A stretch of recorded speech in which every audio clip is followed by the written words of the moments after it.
안녕하세요.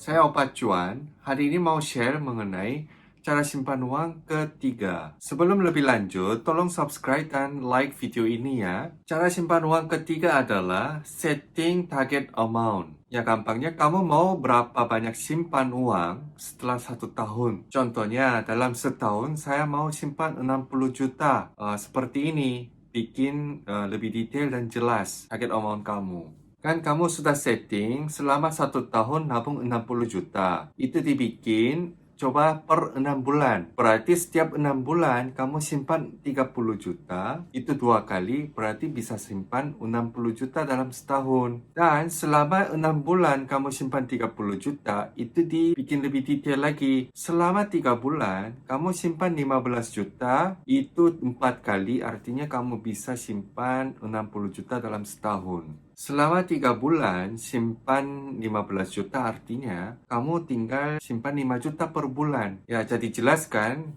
makanya kita bikin target selama setahunnya mau berapa dan dibikin lebih detail supaya 1 bulan kita simpan berapa banyak bisa dapat target amount kita. Kalau sudah dapat gambaran seperti ini di kepala, kamu jangan bayangin aja, kamu harus dilaksanakan. Setelah dilaksanakan, kamu harus direview setiap bulan. Contoh, setelah 1 bulan sudah kekumpul 5 juta atau tidak. Kalau kurang mencapai angka tersebut, pasti kamu ada masalah. Kamu harus lihat catatan pengeluaran. Jadi kamu review lagi catatan pengeluarannya. Dari situ bisa tahu sumber kebocorannya di mana. Dan bulan depan tidak boleh diulangin lagi untuk mencapai target amount kamu setelah 1 tahun. Seperti ini kita setiap bulan, setiap 3 bulan, setiap 6 bulan, setiap 1 tahun, kita perlu review terus supaya angka kita dan target kita ongoing atau ada kesalahan atau gimana. Dari situ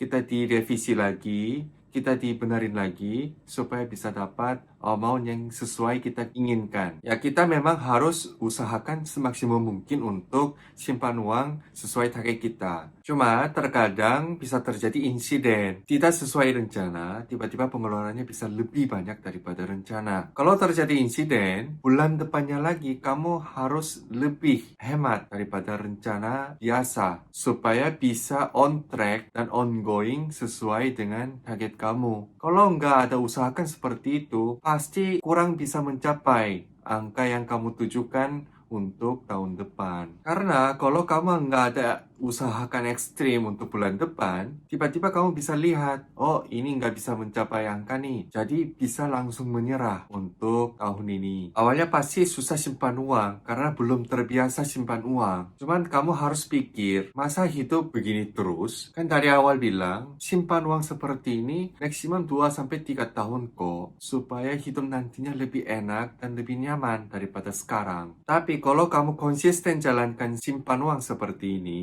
berapa bulan kemudian kamu bisa rasain tiba-tiba di rekening ada saldo lumayan sesuai dengan keinginan kamu, dan setiap bulan angkanya berubah atau tambah nol di belakang. Itu benar-benar bisa bikin bahagia kita. Padahal sebelumnya uang itu kamu pasti konsumsi untuk beli ini, beli itu, transaksi ini, transaksi itu. Tiba-tiba kamu digantikan sama barang, sedangkan sekarang nggak pakai juga. Cuman kamu sekarang sudah digantikan dengan nominal saja. Itu ada di rekening kamu sendiri. Tidak bisa disentuh sama siapapun. Kamu sampai simpan uang, kamu harus dikategorikan uang darurat. Kita sendiri tidak tahu ke depan terjadi apa saja. Makanya kita harus disiapkan dana untuk darurat. Dan dana darurat ini tidak boleh simpan di deposito. Namanya deposito akan di-lock. Artinya kita nggak bisa cairin segampang kita, semudah kita, semauan kita. Makanya hanya dana darurat ini harus taruh di rekening biasa. Jadi saat keadaan darurat,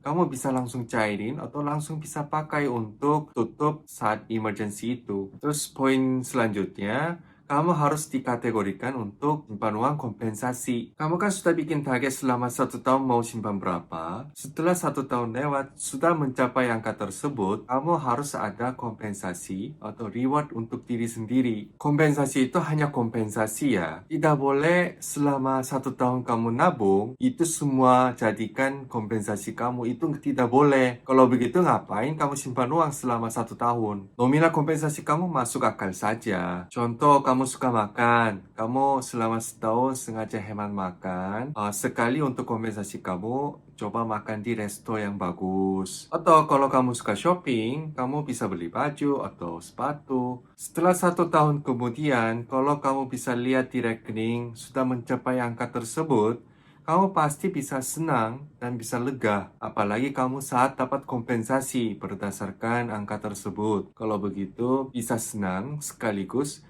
bisa dapat motivasi lagi untuk tahun kedua. Karena dengan kompensasi, kamu bisa hilangin stres dan bisa lebih semangat lagi ke depan. Walaupun sudah dapat kompensasi, di rekening kamu pasti masih ada nominal lumayan. Makanya kamu pasti ada nafsu untuk mau simpan lebih banyak lagi ke depan. Pokoknya coba jalanin dulu. Sudah pernah jalanin sama belum pernah jalanin itu sangat beda loh. Kamu pasti bisa dan kamu harus bisa. Dan kamu pasti berhasil. Ayo coba nabung, mencapai dengan angka yang kamu mau. Semoga video ini bermanfaat buat kamu dan bisa merubah masa depanmu. Sekian sharing dari Opa Cuan. Jangan lupa subscribe dan like dan komen ya. Sampai jumpa lagi. Kamsahamnida.